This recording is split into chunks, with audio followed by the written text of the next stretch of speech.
Hello friends, welcome to my channel Gyansar. आज की इस वीडियो में हम लोग उत्तर वैदिक काल पढ़ने वाले हैं खान सर की पॉकेट जीके से, है ना। तो ये जो टॉपिक है, इसके पहले के टॉपिक हम लोग और वीडियो में कवर कर चुके हैं। अगर आपने वो वीडियो नहीं देखी है तो हमारे चैनल पर जा करके उन सारी वीडियो को देख सकते हैं, ठीक है। और आज का जो नया टॉपिक है वो है उत्तर वैदिक काल। तो आज की वीडियो शुरू करते हैं। 1000 से लेकर के 600 ईसा पूर्व, जिस काल में सामवेद, यजुर्वेद एवं अथर्ववेद तथा ब्राह्मण ग्रंथों, आरण्यकों एवं उपनिषदों की रचना हुई, उसे उत्तर वैदिक काल कहा जाता है। तो जितने भी ये सामवेद, यजुर्वेद, अथर्ववेद है ना, ये तीनों वेद की रचना और ब्राह्मण ग्रंथ, आरण्यक, उपनिषद, इन सब की रचना किसमें हुई? उत्तर वैदिक काल में हुई, ठीक है। आगे है ब्राह्मण युग का काल 800 ईसा पूर्व से 600 ईसा पूर्व माना गया है। इस काल में सभ्यता का केंद्र पंजाब से बदलकर कुरुक्षेत्र, दिल्ली और गंगा यमुना दोआब का उत्तरी भाग हो गया। इस संस्कृति का मुख्य केंद्र मध्य देश था। उत्तर वैदिक काल में सिंधु, सहायक नदियां सरस्वती व अफगानिस्तान की नदियों का उल्लेख मिलता है। फिर है उत्तर वैदिक काल में 1000 ईसा पूर्व के आसपास लोहे की खोज हुई। तो लोहे की खोज कब मानी जाती है? उत्तर वैदिक काल में, ठीक है। अतरंजी खेड़ा उत्तर प्रदेश से प्राप्त लोहे की दराती से इसे प्रमाणित करती है। नोट है, हाल की खुदाई में तमिलनाडु के थूथुकुडी जिले में शिवगलाई और आदिचनल्लूर में लोहे के अवशेष मिले हैं, जो 3345 ईसा पूर्व से 2600 ईसा पूर्व के बीच के हैं, ठीक है। आगे है, राजा का पद महत्वपूर्ण, गरिमामयी एवं वंशानुगत हो गया। इस काल में राजा विशेष अवसरों पर यज्ञों का आयोजन करवाता था।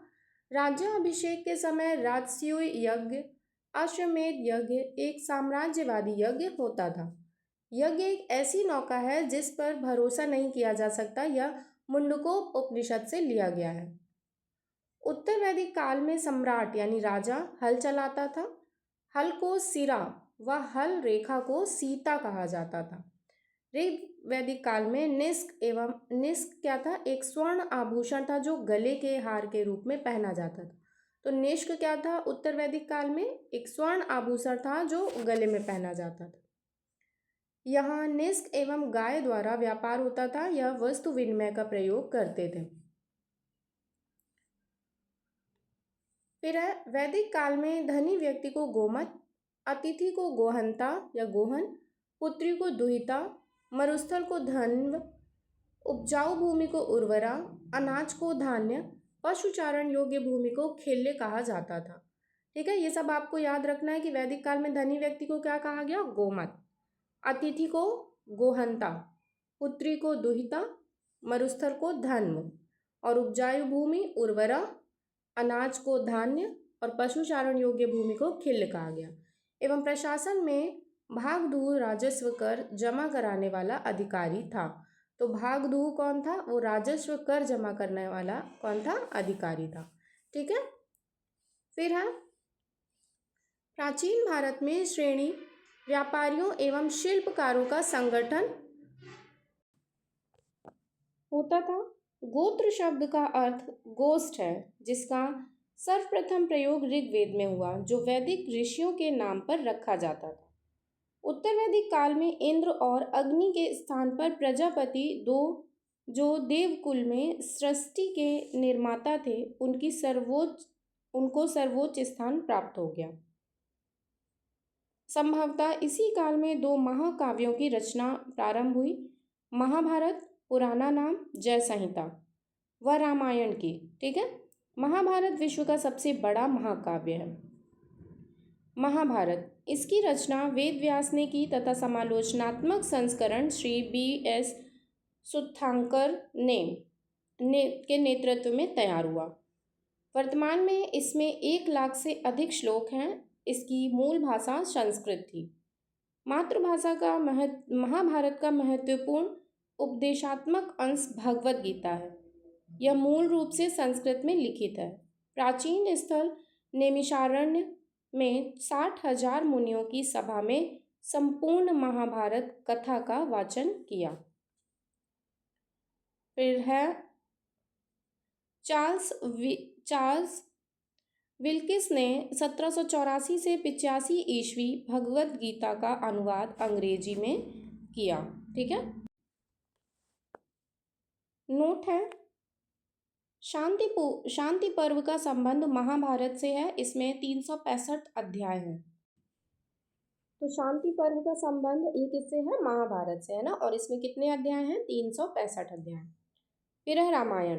इसकी रचना वाल्मीकि द्वारा की गई तथा इसका लोकप्रिय संस्मरण रामचरितमानस की रचना संत तुलसीदास द्वारा की गई।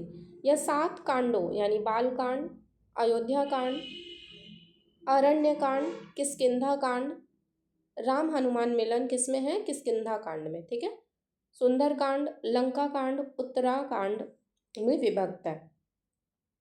नोट है, रामायण तथा महाभारत का संस्कृत भाषा में रचना काल लगभग 500 ईसा पूर्व से 400 ईसा पूर्व किया गया, परंतु इनका अंतिम रूप से संपादन गुप्त काल में हुआ। फिर है रामायण और महाभारत में निषाद शब्द का प्रयोग जंगलवासियों के लिए किया गया। तो महाभारत और रामायण में निषाद शब्द का प्रयोग किसके लिए किया गया? जंगलवासियों के लिए। ऋतु शब्द का प्रयोग वैदिक साहित्य में सृष्टि के सर्वमान्य नियम के लिए हुआ। ऋतु वस्तुतः सत्य का नियम है। धर्म भारतीय संस्कृति एवं दर्शन की प्रमुख संकल्पना है। सामान्यतः धर्म का अर्थ कर्तव्य, अहिंसा, न्याय, सदाचारण, सद्गुण आदि है। पूर्व वैदिक आर्यों का धर्म प्रकृति पूजा और यज्ञ पर आधारित था, जबकि वैदिक काल में मूर्ति पूजा का प्रचलन था। सनातन संस्कृति संस्कारों पर आधारित है। गौतम स्मृति में 40 प्रकार के संस्कार उल्लेखित है। महर्षि अंगिरा ने 25 प्रकार के संस्कार एवं व्यास स्मृति में 16 प्रकार के संस्कारों का उल्लेख हुआ है। हिंदू पौराणिक कथा के अनुसार समुद्र मंथन हेतु वासुकी सर्प ने रस्सी के रूप में स्वयं को प्रस्तुत किया। फिर है प्रमुख दर्शन व रचयिता। ये योग दर्शन, इसके प्रवर्तक है पतंजलि। पूर्व मीमांसा, इसके प्रवर्तक हैं जैमिनी। और प्रकृति है वैदिक अनुष्ठान करना। उत्तर मीमांसा वेदांत बादरायण, इसके प्रवर्तक हैं और इसकी प्रकृति है आत्मज्ञान और कर्म सिद्धांत। फिर है सांख्य दर्शन, इसके प्रवर्तक हैं कपिल मुनि और इसकी प्रकृति है वास्तविक ज्ञान का अभिग्रहण। फिर है चार्वाक यानी लोकायत, इसकी जो प्रवर्तक हैं वो हैं बृहस्पति यानी विवादित। ये विवादित है कि ये बृहस्पति को लिख दिया गया, लेकिन ये विवादित है, कोई कुछ और भी बोल रहा है। ठीक है। फिर इसकी प्रकृति है भौतिकवादी, लोकायत और नास्तिक। दर्शन है न्याय, इसकी प्रवर्तक हैं गौतम और प्रकृति है तार्किक चिंतन। फिर दर्शन है वैशेषिक, प्रवर्तक है महर्षि कणाद और प्रकृति है इसकी परमाणुवाद के सिद्धांत। नोट है, कर्म का सिद्धांत उत्तर मीमांसा से संबंधित है। कर्म का सिद्धांत किससे संबंधित है? उत्तर मीमांसा से। ठीक है। प्रत्याहार, धारण, ध्यान, समाधि, प्राणायाम, यम, नियम, आसन, अष्टांग योग के क्या है? अंश है। चार्वाक दर्शन जड़वादी एवं भौतिकवादी विचारधारा के पोषक हैं, जो कि प्रत्यक्ष प्रमाण को स्वीकार करता है। चार्वाक दर्शन ने काम को परम पुरुषार्थ माना है। वैदिक युगीन शब्दावली क्या है? देख लेते हैं एक बार। ब्रीही किसको कहा गया? चावल को। अघन्या ना मारने योग्य गाय को। फिर है मुद्ग, मूंग को कहा गया। पणि व्यापारी। यव जौ। तक्षण बढ़ई। ईशो गन्ना, उर्वरा जुते हुए खेत, गोधूम गेहूँ, निस्क स्वर्ण आभूषण मुद्रा, यवन प्रिय काली मिर्च, खिल्य घास का मैदान, अक्षवाप पासा खेलने में राजा का सहयोगी, पार्लागल संदेशवाहक, गोविकर्तन शिकार में राजा की सहायता करने वाला। ठीक है, तो ये इम्पॉर्टेंट है, ये आपको याद रखने हैं क्योंकि इसमें से क्वेश्चन कभी कभी बन जाता है।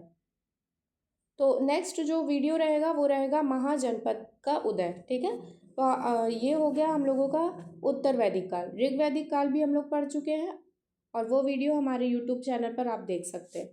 ठीक, फिर आगे का जो नेक्स्ट वीडियो में हम लोग मिलेंगे महाजनपदों का उदय में। ठीक है, वीडियो पसंद आई हो तो प्लीज़ वीडियो को लाइक, चैनल को सब्सक्राइब ज़रूर करें। Thank you.